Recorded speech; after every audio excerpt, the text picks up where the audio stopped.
Perhaps we can start, right? Yep. Okay, yeah. Yep.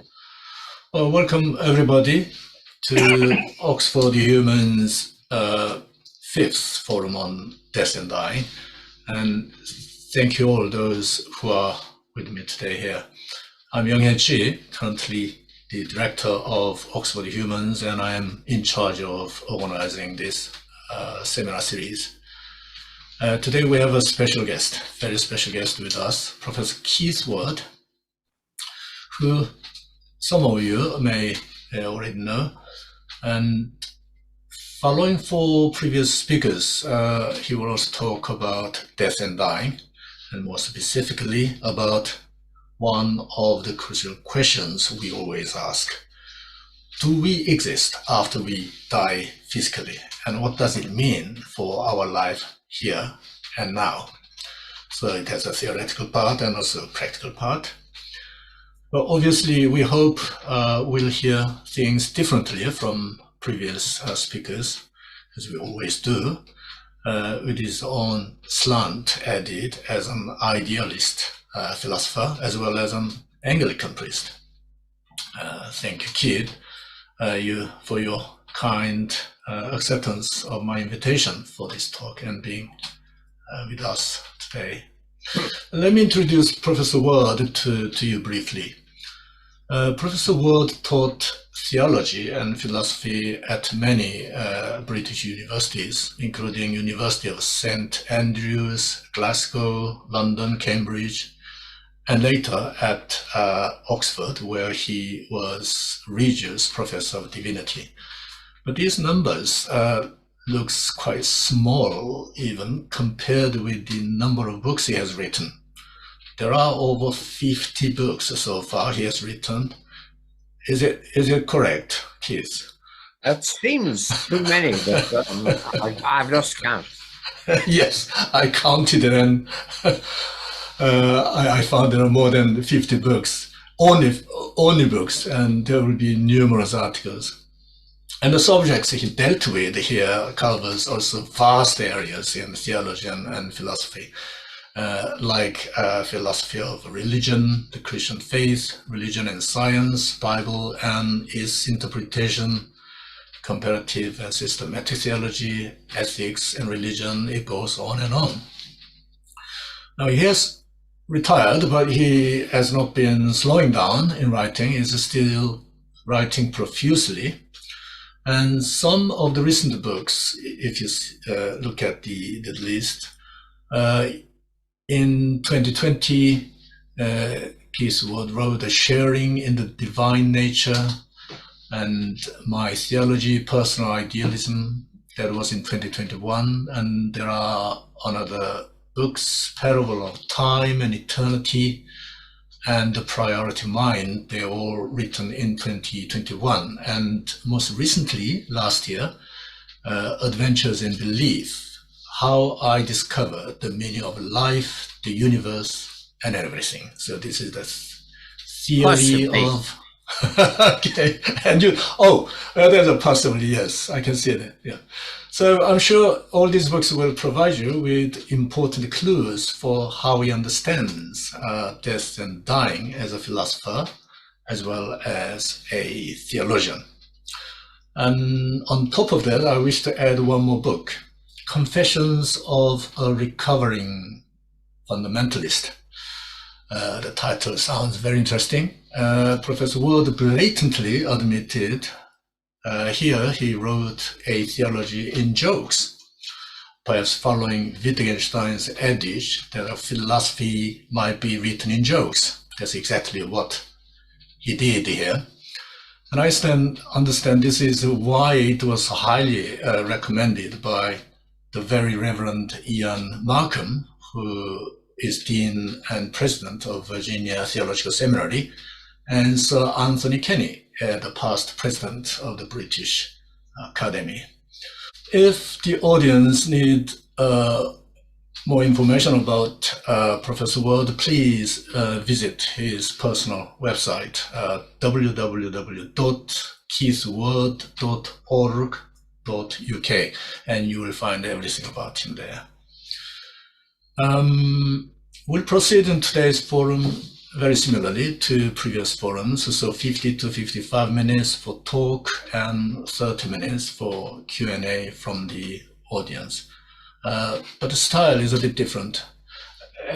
As you may have just heard, I talked with Keith already about what to look at today, so rather than going through questions and answers alternately, Keith will take over everything and give one long talk until we have the Q&A session.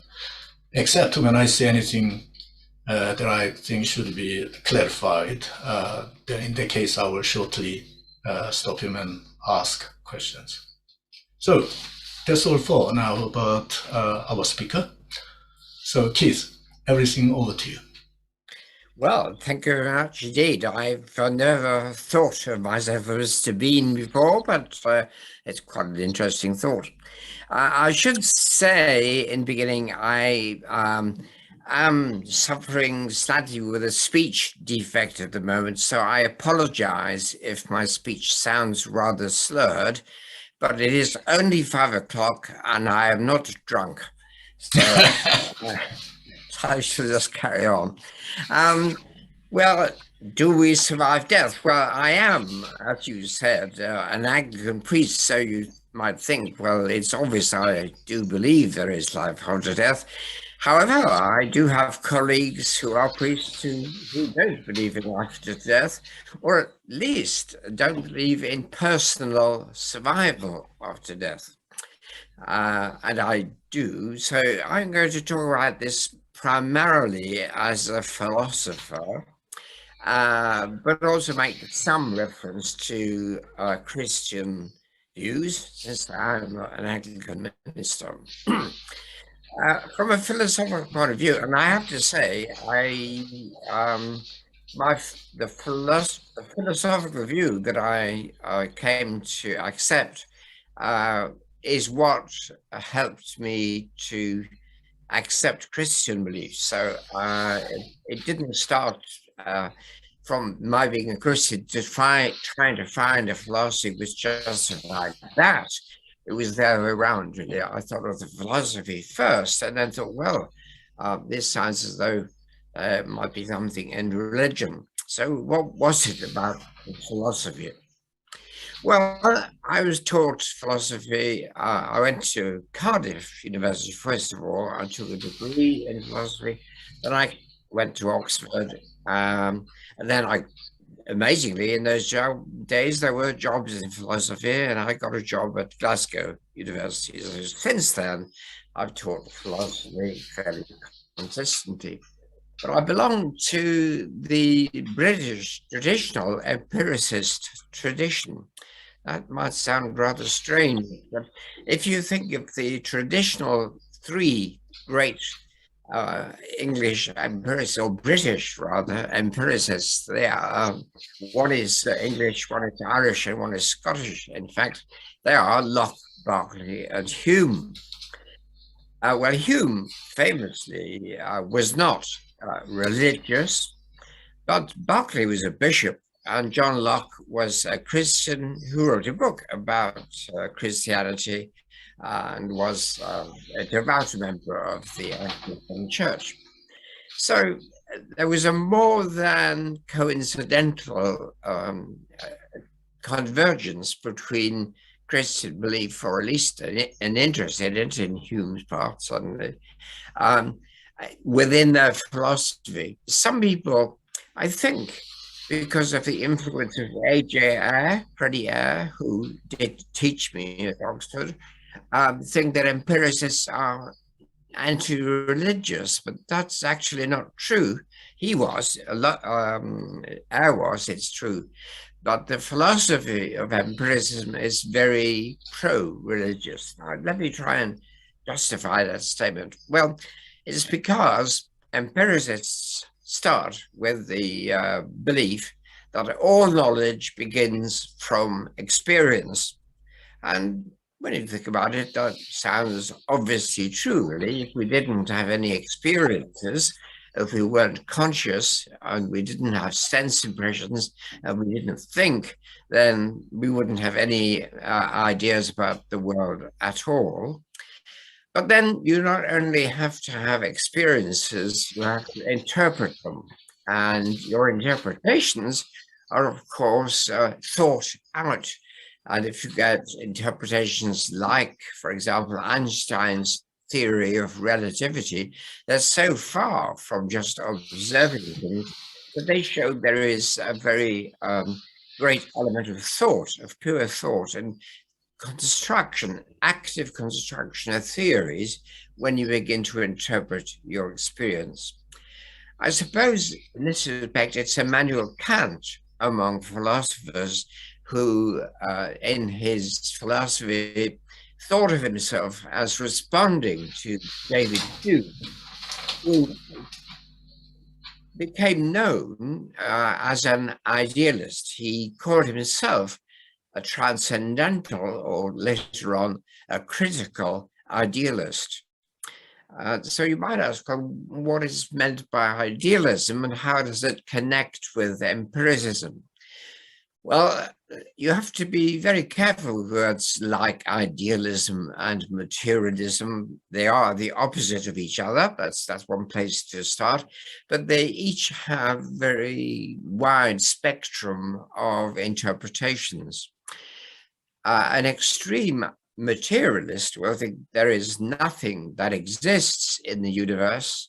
A very extreme materialist would say there is nothing that could exist anywhere if it's not made of matter, or if it's not totally dependent on the material world. And that might consist of quarks, electrons, and atoms, and so on. Consciousness is a byproduct of this, or even, if you are extreme, identical with certain complicated collections of atoms. An idealist in the extreme is a person who thinks, well, no, consciousness is the primary reality. So whereas a materialist would say there is a hard problem of consciousness, that's because they assume that the real world is the world of atoms and quarks and so on, and consciousness doesn't seem to fit into this world, and so that's a hard problem. But if you're an empiricist, consciousness is not actually a hard problem. Matter is the hard problem.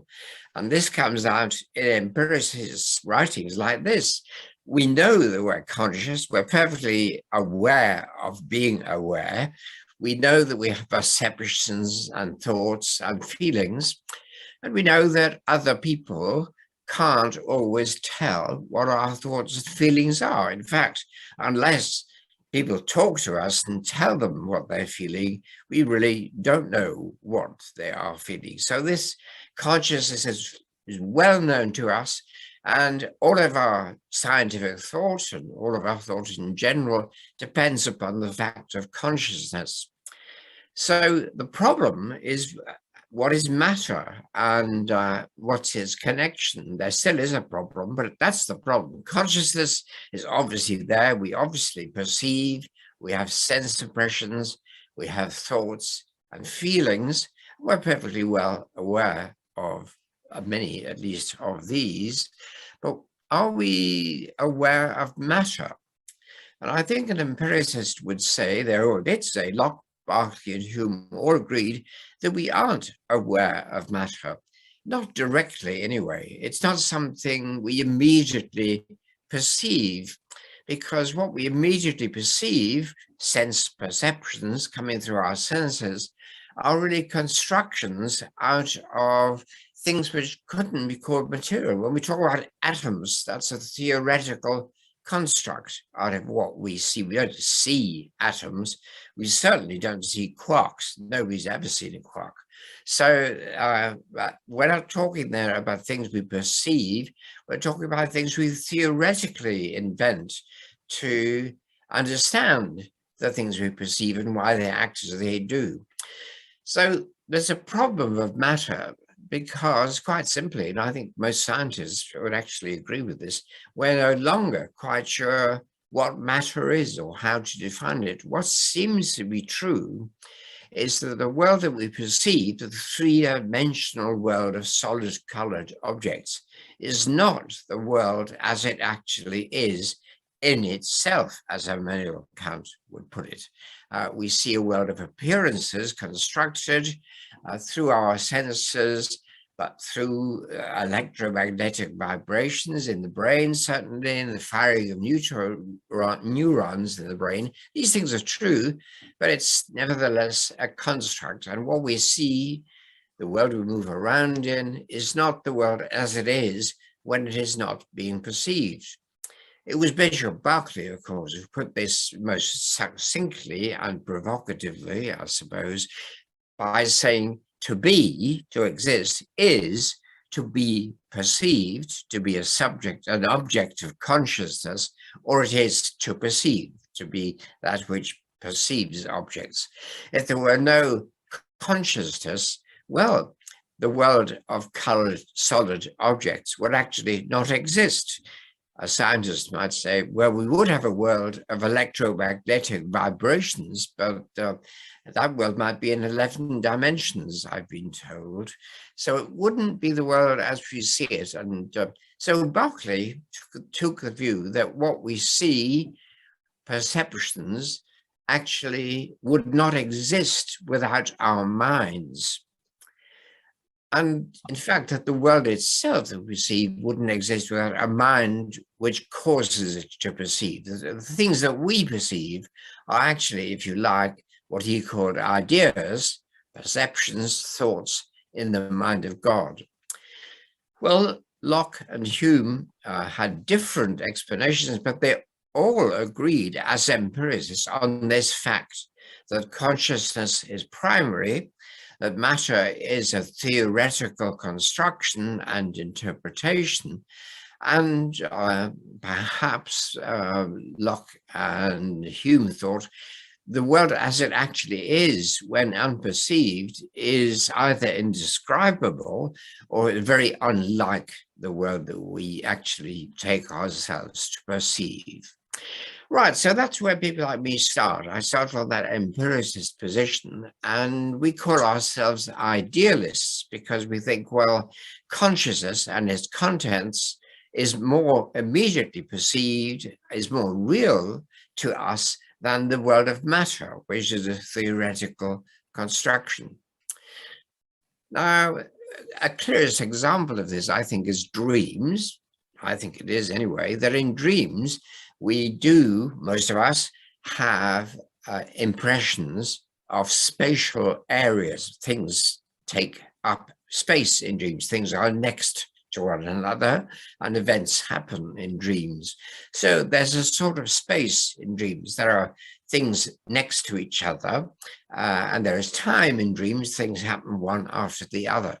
So there is space and there is time. But if you ask the question, what's the relationship of that space and time to this public space-time, what Einstein called space-time, saying that space and time are inseparable from one another, what's the relation between space of our dreams and public space that we take ourselves to live in? Well, there isn't one. There is no spatial relation between anything in a dream and anything in public space. And in the same way, though there is time in dreams, it doesn't correlate with public time. As we know, a very short space of public time can seem in a dream to us like hours of time passing. So I think we need to distinguish between what we might call public time, that's measurable time. We choose something which has a rather regular pulsation period and call that a clock, and we can measure public time, and private or mental time. Let's call it mental time. And mental time is such that there are spatial relations within it, but these are private spaces. They are not accessible to anybody else. Nobody else can get into our dream space, and we can't get into theirs. Well, one of my philosophy teachers, Deborah Ryle, used to deal with this by saying we never actually dream. I mean, there are no such things as dreams, but I beg to differ. I mean, it seems to me obvious that I do dream. So we always disagreed about this, and I just think it's very obvious to me, even if I'm wrong, it's obvious to me that dreams and private space exists, and also that feelings exist. And if you say, where are your feelings? The answer is they're not anywhere. They are not in space. They're not in my body. They're not in my brain. They're not locatable. I can't move them around. I can't perceive everybody else's feelings. So for an idealist, there are many things which are not in space at all. They do seem to be in time, but this is mental or subjective time. It is that which makes possible events to happen one after the other, but this doesn't correlate with public time. Well, that may seem a bit strange, but in fact, in modern physics, again, it's taken for granted very often by cosmologists who tend to say there are different physical universes. Now, if that's true, then a universe is a space-time which is bounded. Well, we might say, but let's say it's bounded because it's expanding after all. There's a space-time of our universe, but there may be many other universes, that's the multiverse theory, which have their own spaces and times. And if you ask the question, well, do those universes, those other universes now exist? Do they exist at the same time as this universe? That question is actually nonsensical because time is a property of this universe. It's a property of that universe, but there is no temporal connection between them. So the truth is, many cosmologists believe there are lots and lots of things which don't exist at any time compared to us, or at any space compared to us. They're not in space and time. So where are they? Well, the only honest answer is they're not anywhere. I mean, you could talk about superspace and say, well, there is some space in which these things are all related to one another.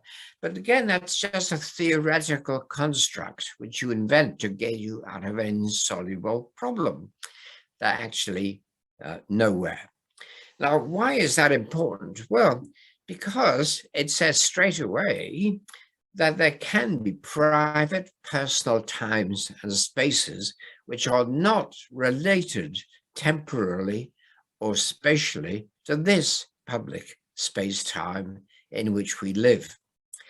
And our consciousness, the consciousness of each one of us, our minds, are partly consisting of such private spaces. So now if you ask the question, well, could there be minds without physical bodies? You're asking the question, could there be personal, subjective, private spaces and times which are not in any relation to a public space-time, which is shared with lots of people? I think philosophically, for an empiricist, the answer ought to be yes. There certainly could be. That doesn't prove there are any, but there could be minds without bodies. Well, that is, private spaces without public spaces. What would they be doing all day long? Well, I'm not sure, really. It would be very difficult, but I think it might be possible. I mean, you couldn't have sense perceptions because they come from public space. So you wouldn't have any empirical knowledge, and that might seem a bit difficult. If you're a pure mathematician, you still might be quite happy doing thinking abstract thoughts. I think you'd have to say a mental world would be probably a mathematical world. A totally disembodied mind would think thoughts, and it would be a world of thoughts, I suppose. And the way some people think about God, I think the way I think about God is that God has no physical, public, spatial, or temporal form, But nevertheless, there is in God something analogous to space and time, which is that in God there are many complex ideas. That's a sort of space. They exist alongside one another.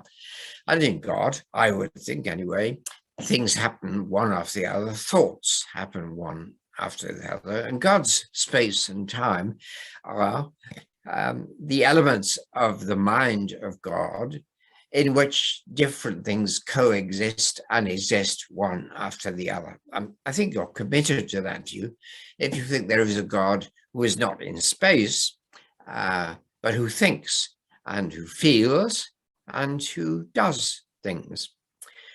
So God is certainly a possibility, but maybe only God or beings very like God could live in a world of pure thought. I mean, I'd take it God probably knows, is aware of every possible universe that there could be. Again, that's a thought you get in modern physics, not God, but the thought that there is an array of possible worlds, and this is only one of them. So, and again, for people like me, if you ask the question, where are these possible worlds? If they're really possible, could they possibly be anywhere? I think the answer would be no, they're not in any space, but they could exist in a mind-like reality. If they were thoughts, and I suppose possible worlds are thoughts, then they would exist in what thoughts do exist in, a mind. So far, what I've said is that, well, consciousness is known to us more directly and more clearly than matter is known to us. And there certainly are personal, private spaces and times and thoughts and feelings. These are not necessarily known by any other beings. And there could be a being of pure thought. And there could be a God which was able to cause a physical universe to exist, although it exists as pure thought. Some people say at this point, well, how could God, as a being of pure thought, cause a material physical world? How could an immaterial thing, God, cause a material thing? And my response to that, as a philosopher who's tried to think about this for a very long time, is I haven't the slightest idea how anything causes anything else. I think we just have to observe what happens and say, oh, well, this is what causes that. When you heat water, it liquefies, it evaporates. When you heat it, it boils, it evaporates. How does that happen? I have no idea. That it happens, that's so certain that we call it a law of nature. That all we mean by a law of nature is every time we boil it, it evaporates. And that's a law of nature. So you can tell stories of molecules and atoms to explain this further, but you're not really explaining it. You're just describing it. You're saying, well, this causes that, and that's the law. So how does one physical thing cause another physical thing? How do explosions and collisions of fundamental particles produce fields of force and new fundamental particles? Well, they just do, because I've seen it happen in Geneva. So it just does happen. How does it happen? I don't know. Causality is something you just have to accept if you see it happening. So I don't see there's any problem about a material thing causing a mental thing. And there's no problem about a mental thing causing a physical thing. There's no problem about God creating the universe. If he does, if you don't mind me using the word he there, if God does create a physical, you just have to say, well, that's what happens. I mean, I don't know how it happens. So I think there's no particular problem. I mean, as a philosopher, of course, I'd say there is a problem about everything. But there's no particular problem about God being of pure thought. causing a physical universe. Now, what's this got to do with death? Well, the reason that I believe life after death is highly probable is that if there is a being of pure thought, God, who creates a physical universe, and he creates this universe so that there emerge from it by the laws that are built into it, intelligent minds, carbon-based, with bodies, but also with consciousness and minds of these personal spaces and times. If God creates such a universe, then would such a God have a purpose in doing that? Again, we can only speculate as philosophers. We don't know what the purpose of such a mind would be, but I think we'd be on fairly firm ground in speculating that such a being of thought, knowing every possible world, would have a purpose in creating. Maybe some things would derive from that being by necessity. We don't know enough to know whether or not that is true, but insofar as it was a conscious and intentional mind, it would create things for a reason, for a purpose. There would be a goal. You don't create things for no reason. And if you believe God was rational, I admit you don't have to believe that, but if God is a mind, you'd think, well, minds act in order to bring about things that they want to exist. So there would be a purpose in the existence of the physical universe. And we could even say that that purpose would be connected with a notion of intrinsic value. That is to say, things that were worthwhile for their own sake, and that perhaps couldn't exist in any other way than in a physical universe. I'm thinking of things like music and the creation of music, or art and the creation of art, or friendship and the flourishing of friendship and understanding of the universe itself. I think these things are all intrinsic values. They're worthwhile for their own sake. If you're a scientist and you spend your life trying to discover things about gravitational force, and you do it, you discover it, that's a fantastically valuable experience. It's worthwhile. And it's an experience which could only happen in a universe where, first of all, you were ignorant and you had to learn how to do physics, and then you learned it, and then you experimented and you tried and you endeavored and you worked hard, and eventually you got that intrinsic value of coming to understanding. So here are sorts of value which could only exist in a universe, something like this. There are conditions that have to obtain to bring about, to actualize certain states of intrinsic value. So the point here, having said that there could be minds without bodies, I'm now adding to that actually there'd be a reason for minds to have bodies, because that would enable them to communicate with one another through bodily expressions, and to discover and learn things and bring about states of intrinsic value that couldn't otherwise exist without a physical world. So on this view, the physical world wouldn't just be, as it is in some religious views, a mistake or a sort of fall from perfection. Plato thought this, that souls fell into the physical world, though he couldn't quite think why, but maybe because they were attracted to desire, which turned out to have unfortunate consequences. That'd be a rather Buddhist interpretation of Plato, but it's a possible one. Whereas the interpretation I'm suggesting is that, well, there may indeed be lots of ways in which a physical world would produce catastrophic results. On the other hand, it might be the only world in which minds could emerge from a material universe and learn to create for themselves intrinsic values. So that would be not a an unfortunate world from which we should escape, but a basically good world, but one which we have to improve ourselves by our own creative efforts, which gets me near to an Abrahamic view of God.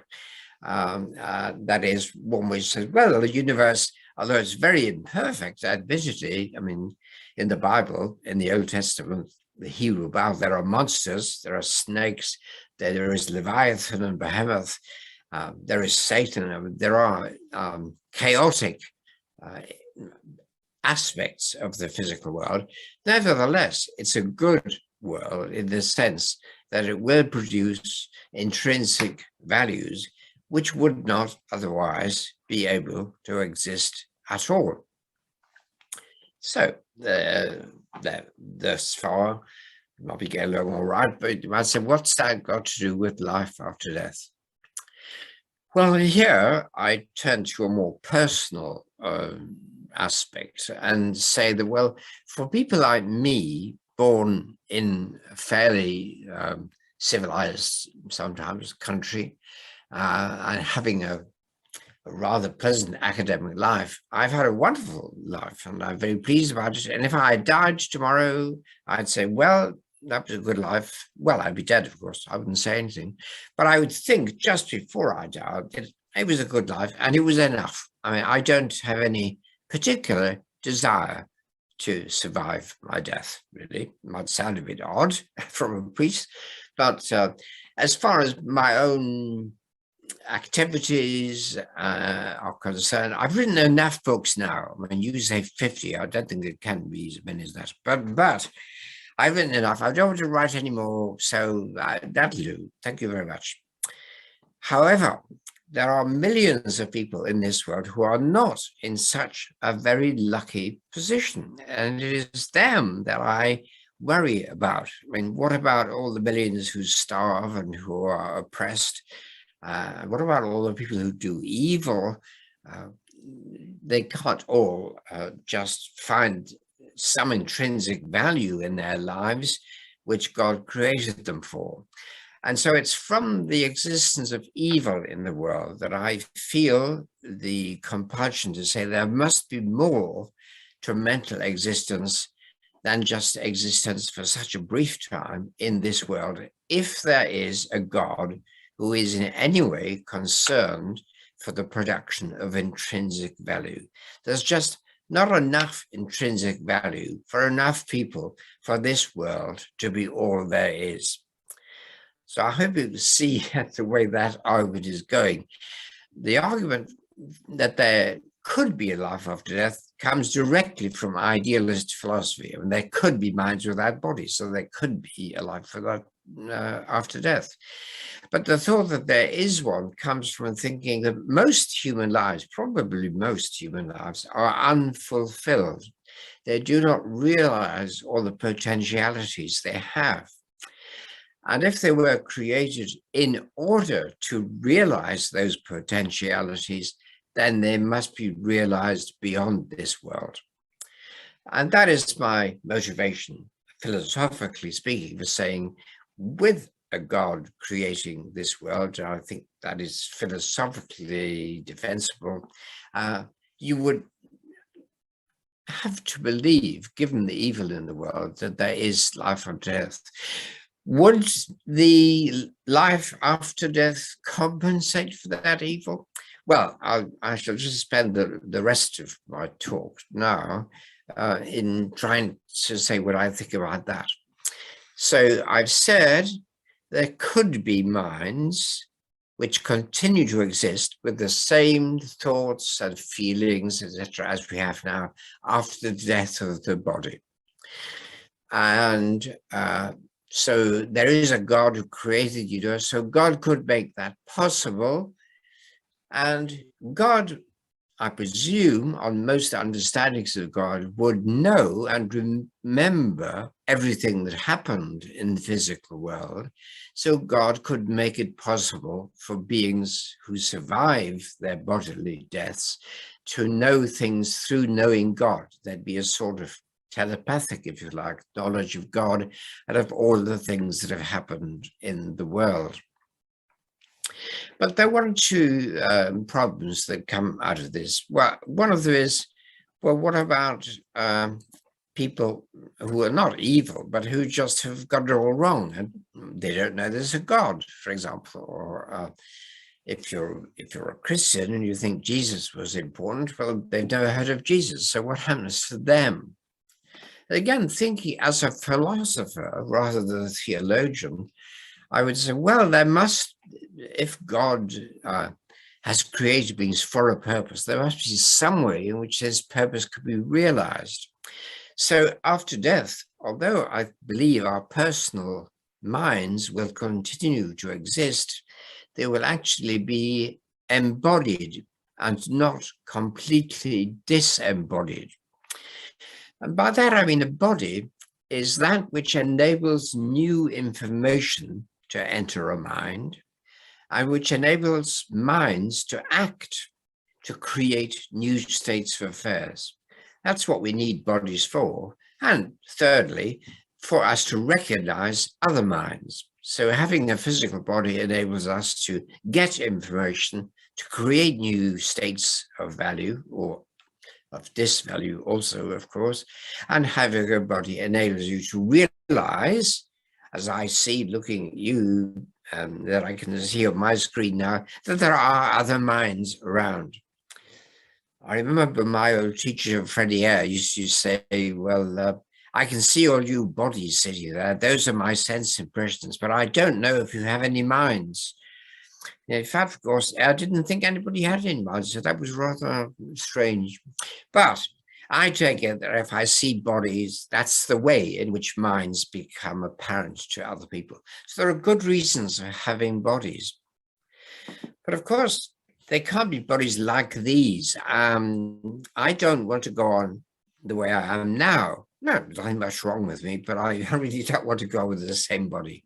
I like a better version. So why not?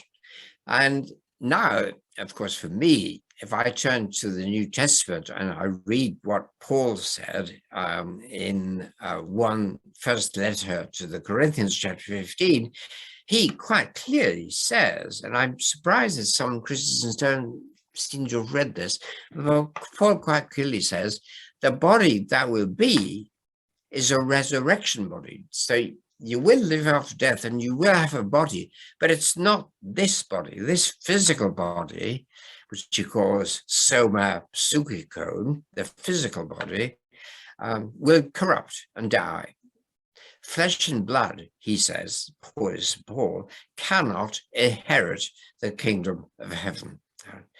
So it's going to be a different sort of body, and Paul calls that soma pneumaticon, a body of spirit, a spirit body. Now, when he's asked what a spirit body is, he said, don't be stupid, I don't know what it is, but it will not be like this physical body. It will be beyond corruption. And by that, I think he means it won't obey the second law of thermodynamics. Paul doesn't explicitly say that, but that's what it means. I mean, the fundamental law of this universe is the second law of thermodynamics. Everything decays.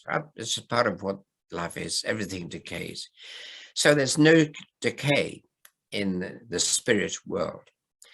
So where is the spirit world? Well, I've already said it's nowhere compared to this space. It's not in this space.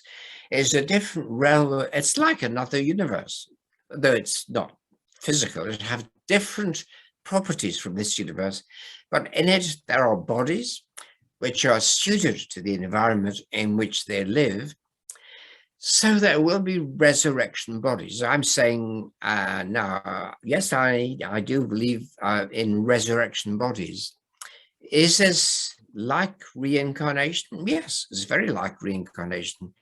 After all, a lot of people who believe in reincarnation don't think you get reincarnated back on the earth.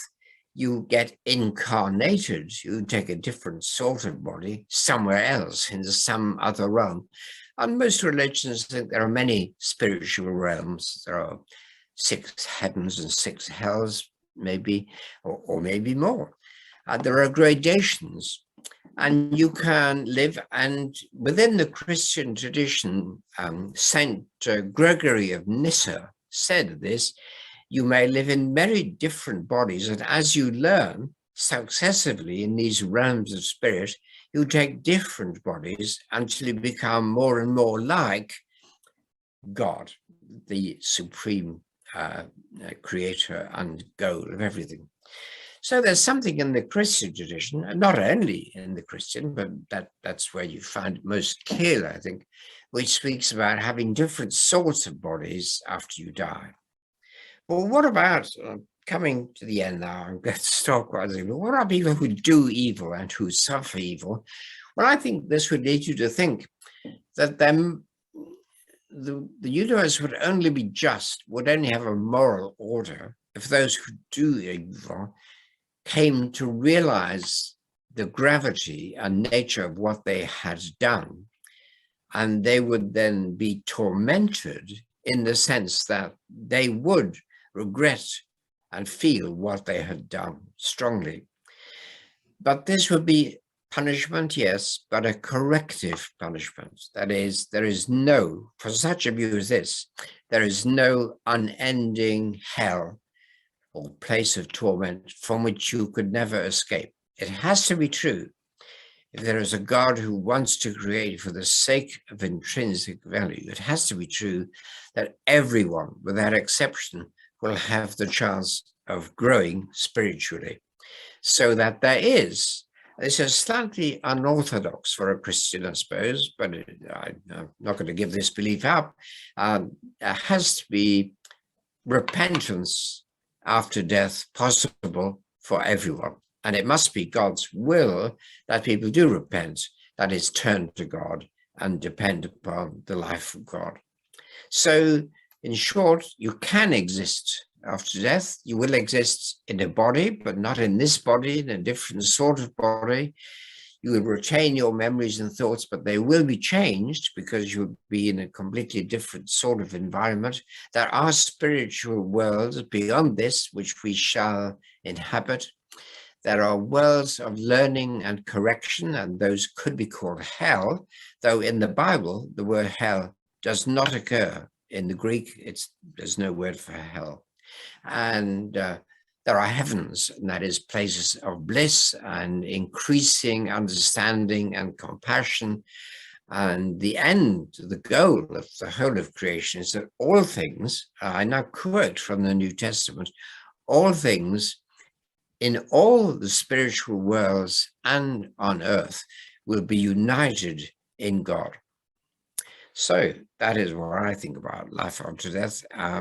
It has been for me a philosophical journey, but it has led me to a version of the Christian faith, though I think it might have led me somewhere else. And I would certainly want to say other faiths have much to add, even to correct many elements of the Christian faith. But the view is one where I think philosophy and certain sorts of religious faith converge and suggest a rather hopeful view of human destiny, which will be completed beyond death.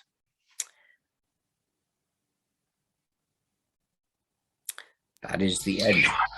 Okay, thank you very much. That was profound and so much philosophically insightful, really. Before I ask the audience to ask questions if they have, could I ask you one quite urgent question? This is more of a kind of practical question. Given all those ideas of the possibility of mind without having body, and the movement from public space to personal private space, now how should we live to secure a smooth transition or more comfortable transition in this world? Right. Well, if that whole view entails that there is a purpose in the life of everyone. So the first thing is to realize your life has a purpose. It's not meaningless. It's not accidental. It's not pointless. And then the second thing is to think, well, that purpose is to produce, to create things of value. And those values are values of understanding, of creating beauty and appreciating beauty, friendship and love, kindness and compassion. They're the moral virtues, really. And so it's to live a virtuous life. So there you've got hope, you've got kindness and compassion, you've got moral demands. And I think those are the things which are important in life. But not to think that life is pointless, but it is purposeful. But the purpose is something within your reach, at least to some extent. And I suppose here most religions, and certainly Christianity, would say, well, God will help that which you cannot do. Even Immanuel Kant, who never went to church, even he said, God will need to help us to obey the moral law because we can't do it on our own. So I think that's important to say. But there is a third thing I would say, and that is if you can't believe in life after death, death is still not something to be feared because it is something quite natural in the order of nature. And if there is nothing beyond death, well, that is peace. I mean, that is complete lack of pain or trouble or anxiety. So that is not to be feared. As a great ancient philosopher, Boethius, said, the best way to think of death is to compare it to sleep. And when we sleep at night, we don't go to sleep in a state of great anxiety. We look forward to it. So I think it would be wise for a person who is certain there is no life after death to say that death is like a great sleep and is not to be feared, even if I would have liked a bit more life. Nevertheless, it is good to rest. But I do believe in after death, and so that would follow, I think, from a sense of purpose, a sense there is something I should do, and that what I should do is morally binding and fulfilling. Does that make sense? Thank you. Now, let me open the discussion to the floor. And do you have anybody has any questions? If you have any questions, please just raise your physical hand or the where is it? Reaction stand. Okay, I see Sev raising your hand. Please go ahead. Yeah. Hi, Dr. Chi. Hi, everybody. Hello, Dr. Ward. Thank you so much. That was so fascinating. I'm not sure I understood something that you said when you were talking about the disembodied mind and the embodied mind. Did you say that when the mind is embodied, it uses the body for stimulus to grow? Yes, I think I did. Yes. Okay, and so is mind and consciousness the same thing for you? Well, I perhaps used the words in the same way, but mind would include consciousness. So I think it's not quite the same thing because there may be an unconscious part of the mind. Well, there is really. Okay. So then, contained. Okay. So then did you say, or are you implying that a disembodied consciousness cannot expand because it doesn't have the body to receive stimuli to grow? Well, I found it difficult to see how it would have experiences. It has been suggested that it could work like telepathy. You wouldn't need to have an environment. You just have minds contacting one another. That may be a possibility. I wouldn't know. It's just that, well, frankly, it is probably because of the Christian tradition about resurrection, that I tend to think, well, it will be natural to have bodies in a shared environment. But as I said, there's not actually such a great difference between resurrection and reincarnation as is sometimes thought. Well, reincarnation is in effect having a different sort of body which your mind uses. Yeah. And I'm just curious, Dr. Ward, do you meditate? Yes. Oh, all right. That's good to hear. Thank you very much. Thank you. Well, thanks. I see two hands raised. Marian first and then Alexander.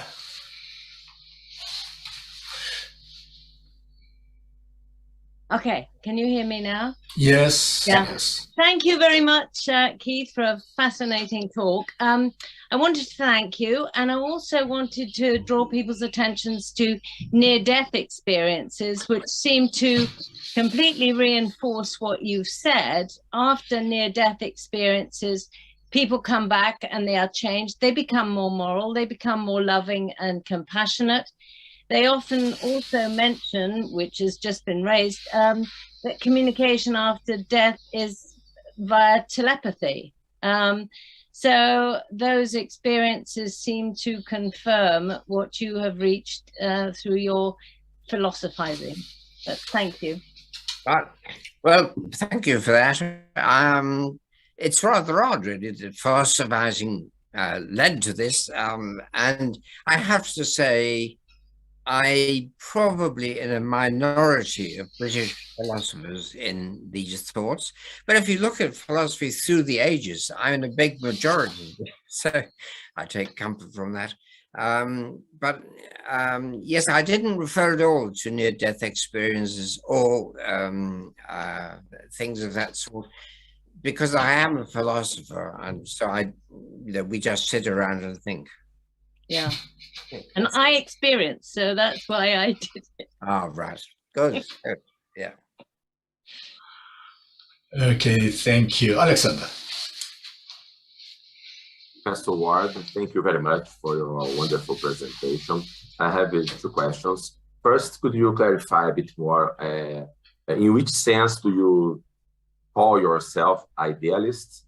What do you mean by idealism in your position? And the second, yes, you had presented very interesting and thoughtful philosophical arguments for life after death. But what do you think about the possibility of also adding empirical or, in some sense, scientific evidence for survival of consciousness? Thank you very much. Yes. I will tell you that I'm still waiting for your book, but I have ordered it. And that, of course, is about scientific evidence for survival. And I think that will be very important. It's just that, I thought I am a philosopher, so I just deal with it from that point of view. But it would be very good if there was scientific evidence too. So I agree with that.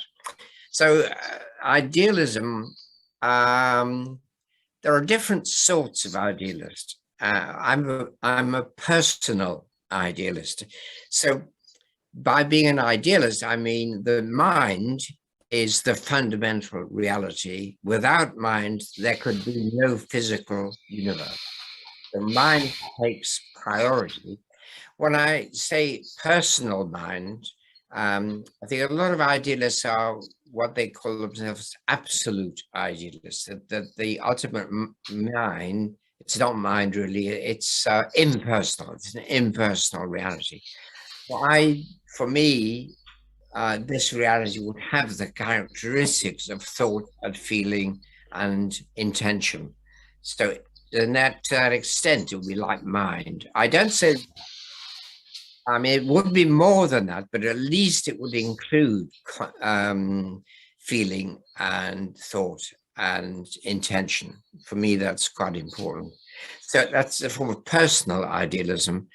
So I would differ from idealists who think the reality is mind-like, but impersonal, quite impersonal. People like Bradley in Britain, for example, and possibly Hegel, who's very, he was a Lutheran, actually. He said he was. Very hard to be sure about Hegel. I think to say you're a personal idealist is to think of the goal of human spiritual evolution as a sort of unity with ultimate reality, which has a personal or an interpersonal dimension to it. It's more like a perfect marriage than like an absorption into an impersonal reality. So that's what I mean by personal idealism. Okay, thank you. Ian. I just a little comment that I might share with you. I remember several previous lives, so perhaps I'm fortunate in that way. I'm also a minister in the Anglican Church, as it happens, a lay minister, not an ordained minister. But my argument with people who often confront me with, there's nothing after death, forget it. It's helpful to say to them that if they're right and I die, I won't know if I didn't go to heaven, because as you said, it's like a sleep. But if I'm right and they're wrong and they die, they'll know, which is a pretty strong argument for me. Yes. You might like to use that if you get confronted at any time. Just a thought. Yes, well, it's fascinating. You have memories of previous lives. Yeah. I would count that as evidence. I don't myself, and that's the trouble. Because if you don't have the evidence yourself, it's hard to be quite sure that somebody else is having authentic memories. But I'm quite prepared to look at evidence, and I'm fascinated to hear about it. Yes. Yeah. Yes. I was a soldier in the First World War. I recently had regression hypnotherapy that took me back to that. And it's interesting because I wrote an essay about it as a child, and it was confirmed by regression hypnotherapy not that long ago. So I died in the First World War. I also died in the Second World War, and I was reborn again in 1946. So I'm having a life off, as it were. Hopefully there won't be another war the next time I come along. Might I just ask one question? Do you consider reincarnation in that sense as a good thing or as an unfortunate thing? I think it's a pretty good thing, really. I like to think our souls are immortal. Of course, in India, where the flag includes the wheel of constant reincarnation, it's a terrible burden that you have to come back and do all this again. But no, I think it's a blessing, really. Yeah. Okay. I might just share another thing with you about evil. I have a theory I prepared a theory in self-defense, really, about what happened to Adolf Hitler, which might amuse you. That 2 weeks after Hitler died, a guy in Yugoslavia called Radovan Karadzic was born. Oh. And my suggestion is that that was the reincarnation of Adolf Hitler. He showed many traits of Adolf Hitler, and he's now held in The Hague by the human rights law for the rest of his life. Be interesting to have him regressed and see if he remembers being Hitler. Just an amusing thought for you. Yeah. Horrifying thought too. Thank you. Okay. I have a question to Ian. I mean, on two occasions of World War, I mean, on which side did you fight? Were you British soldier? Both times I was a British. In fact, both times I was a Scottish soldier. But I still have a good friend from Hull, where I come from, and I have a feeling, not more than just an intuition, that he's actually the reincarnation of a German flyer in a bomber that probably went down around Hull, and he ended up coming back as my neighbour, but 3. But he's got a great affinity with Germany. He learnt German very quickly, and we're the same age, roughly. And yeah, I think he was probably a German bomber person who got killed in the Second World War, as I did. I was in infantry both times, I think. But yeah, he was maybe on a bomber and got killed. Just a thought. Yeah, I smiled when I heard you saying you fought twice on the front. I smiled or laughed, not because I didn't believe you. Yeah. Actually, the opposite. I take reincarnation very, very seriously for some personal reasons I can't reveal today. Yeah, no. Because I take it very seriously. And in relation to Keith's explanation about transition from public space to the private space, I was wondering, I mean, why not the reverse journey from private space to public space in a more coarse, more physical kind of form of body? Is it always just a one directional from public, personal, and then perhaps into God? There's no possibility of coming back. I mean, this is all related to the issue of reincarnation. Yeah. What is the mechanism of that? Well, as I said, philosophers don't know the mechanism of anything, really, and we're constantly just surprised and astonished at any two things connected with each other in any way at all. So I would certainly say reincarnation is logically possible. I don't doubt that. It's perfectly possible. So the only questions for me would be to establish the plausibility of the thought. Little things that would trouble me are people who have lovely, wonderful lives and they're very rich and do anything they want. Why would they have it so good? Because it doesn't seem a very good lifestyle to me, a lifestyle of luxury and self pleasure. And yet, on some theories of reincarnation, you get a better life if you have done well in the past life. So why are so many rich people so horrible? I see John raising hand. I'll come to Cars and Carol in a minute. So it looks like John has a very urgent kind of comments. John, go ahead. John Franklin. Thank you very much. I'd like to follow up the question on the subject of private space and public space and the links between the two. I'd like to ask Keith what he has to say about the interaction between higher levels of consciousness, other spiritual realms, higher spiritual realms on Earth. I quote one case of myself as a child being taken over by a higher mind than my own, which effectively physically, in as much as what I wanted to do, I couldn't do. I was forced to do what this higher mind wanted me to do, which was to go for a walk. And this led eventually, it's a long story, so I'll miss that out. But this will, this higher will than mine, took control of the body. Where I wanted to go, I met a blank wall. I could not go in that direction. A force field prevented me.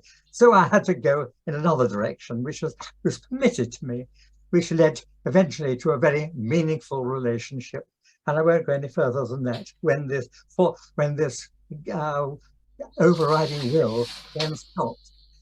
So there was a will coming from a higher level, impacting upon my physical being in this physical world, preventing me to do what John Franklin wanted, having to do what the higher will wanted, which was proved to be extremely beneficial to me and to the person in actual fact who I met, who I had a long acquaintance with throughout life. And there are other examples where a higher dimension of spirituality does seem to impact itself upon this particular level of spirituality. And I wonder, Keith, if you've got anything to say about that. Well, interestingly, Socrates believed that there was what he called a demon, not an evil spirit, a higher spiritual being, who often prevented him from doing things.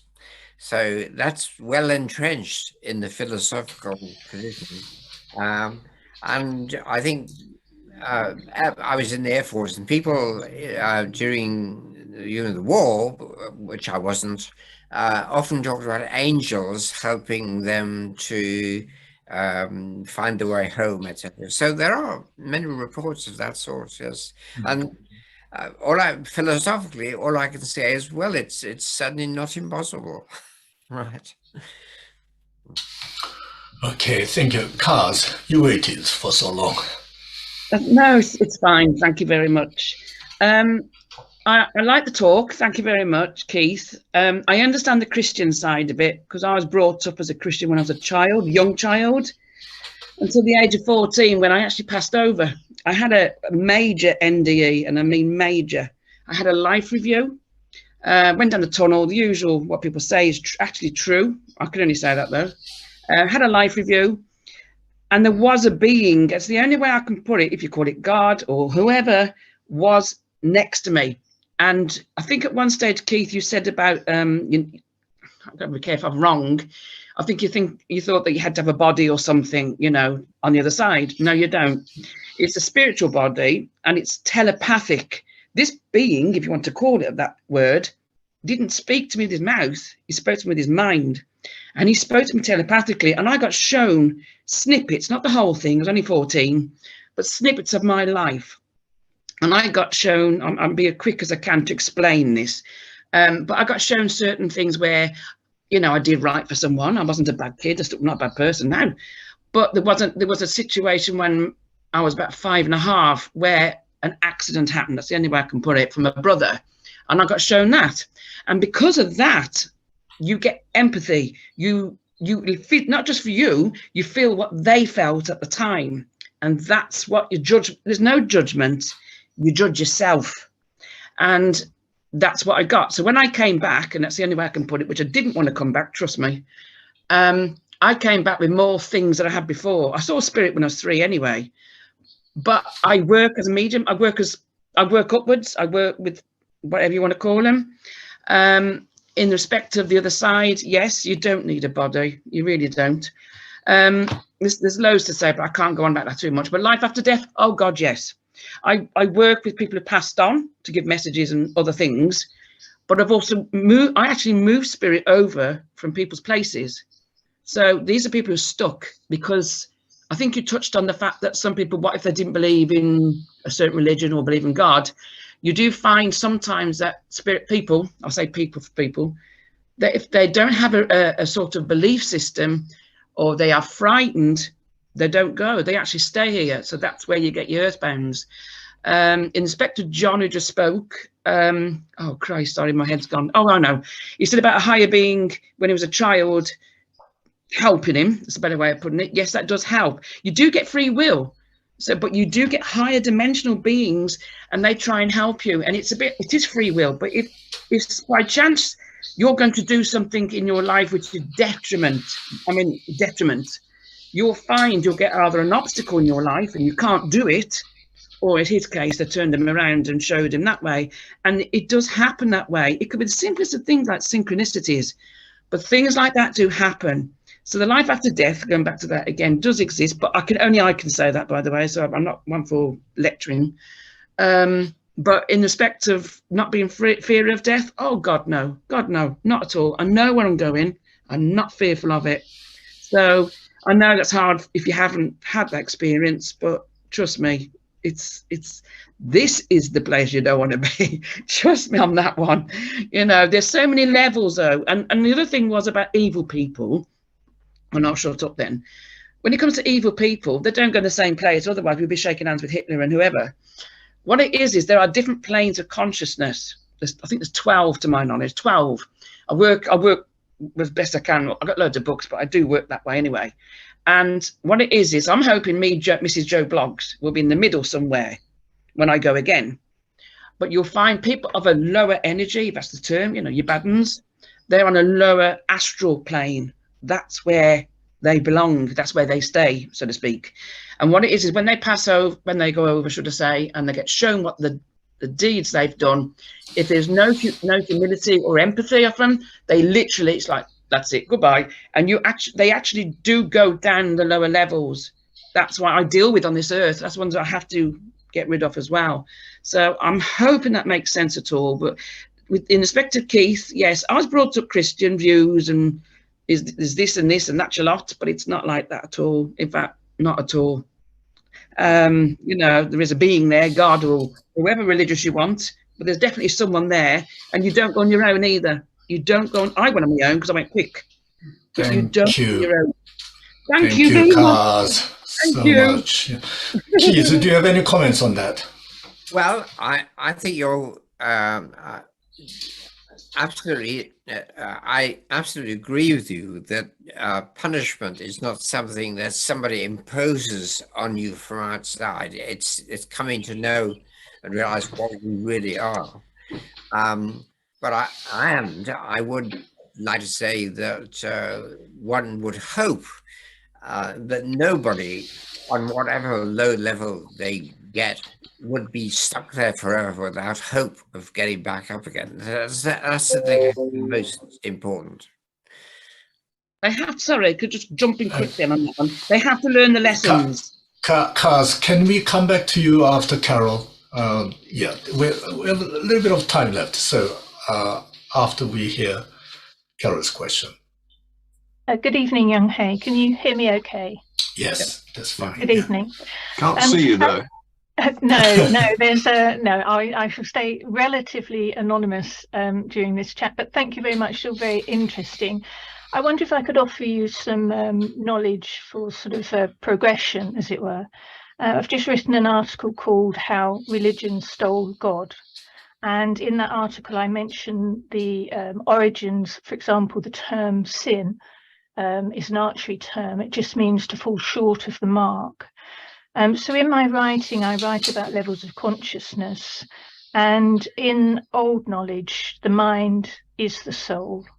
And so our process on earth is a choice of free will to perfect the soul through reincarnations. And reincarnations not just between life, but within life. And I suggest that if we die, and die Latin term means to separate into two, I suggest if we die in life, we cannot die then in death. And by that, I mean that we are presently in the Adamic dream, the dream of Adam. And Adam is the generic term for consciousness. So here we are, souls relatively in different stages of awakeness in the dream of Adam, who did misperceive in the original era. And so what I'm suggesting is the levels of consciousness are the God consciousness or cosmic consciousness. That is, if we want to go and speak to God, as it were, through prayer. The Florence Scovel-Shinn, one of the world's best metaphysicians, suggests that prayer is us talking to God and intuition is God talking to us. And we have an individual unconscious consciousness, but then we also have a collective one. currently in the process of rising collectively. And so I just wanted to, like I say, contribute some knowledge, because I think that I listen to lots of academics, I write in academia and in other forums, and we are all saying the same thing, but in different languages. And so you might hear this in poetry, you might hear it in philosophy, certainly in the work of time and being. Time being here the physical dimension, and being our soul comes here to experience. And I think Keith mentioned on karma, or responded to a comment on karma. Karma means to come back. And sometimes the reason why people have apparently good lives and other people who are good people have bad lives is not always to do with karma that we had in a previous life. We are working forward. So karma doesn't only work backwards, it works forward. So if you're having a bit of a hard time, I'm going to suggest that actually that's good in the progression of your soul, because it came here to experience. And so I think we're doing all rather well, and certainly forums like this are very helpful. So I hope that I have at least contributed something in my holographic perspective of being. Okay, Thank you, Carol. Yeah, I think what I find all these comments extremely interesting. And what they suggest to me is that, as you said, Carol, we each have slightly different ways of putting things, but there are things that we think in common. Mm-hmm. And they would include the fact of that there is a spiritual reality other than ours, that we can have some knowledge of it, and that it can help to improve our understanding of life. And I think we all agree on the basic moral norms that this would produce: love and friendship, compassion and peace. Mm. So they're not in common, but each of us seems to interpret these things in slightly different ways, which I find very fascinating. And as the Quran puts it, only God knows. But also, I think Buddha said there are many ways up the mountain. But an interesting chat. Thank you very much. Thank you. Keith, could we jump on a very practical question? You argue that we continue to exist in whatever the form. Can we talk about this kind of thing to young children? In other words, can we start death education targeting at primary and secondary school children? That's sorry. That's a difficult one, because the whole subject of survival is so highly disputed in our society that it might actually be difficult to persuade the educational authorities to do that. I find that in talking to people at funerals, for example, which I often, of course, do, I have to appear to be rather agnostic about whether there is life after death, because I know that at least 50% of the people there will not believe there is such a thing as life after death. So I think it has to be done very sensitively. You can't just say, well, there is life after death, so that's it, because half of them will just close their minds and know at the end of it. You have to try and put the position that we really, actually, we don't know. And that is, again, an old philosophical remark. We can't be certain in what we do believe. So it would, well, I hope you'll do it. But it would be very difficult to see exactly how you plan a program of education for children. There should be talk about death. I'm just saying it has to be very sensitively done without the feeling of there being propaganda. Right. I say that as a priest. I don't think I should give out. Right. So Yeah. you're saying basically it's not possible, but desirabilities may be something different. Anyway, this is complex matter, and we'll continue to delve into this question in the next future forums.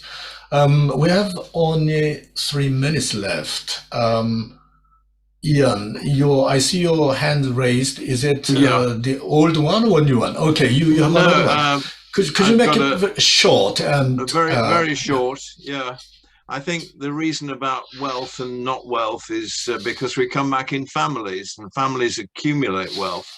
I'm a monarchist, and I just thought I'd leave you with a thought that I believe that Charles III is the reincarnation of George III.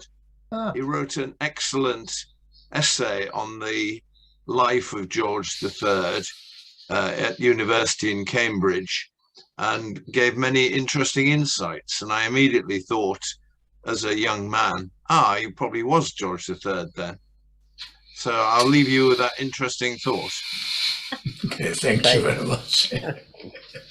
I heard there's a certain boy or girl who claims to have been Princess Diana in his previous life. Okay. Right, Margaret, yeah, please go ahead. If anybody is interested in further arguments that all will be saved, might I refer to David Bret Hart's book of that title, which I dare say the speaker knows. Another philosopher from Eastern Orthodox tradition, reaching the same conclusion with a slightly different, though not contradictory, set of arguments. Very lucid, very interesting. True. Thank you for your comments. Okay. Keith, do you have anything to say before we close?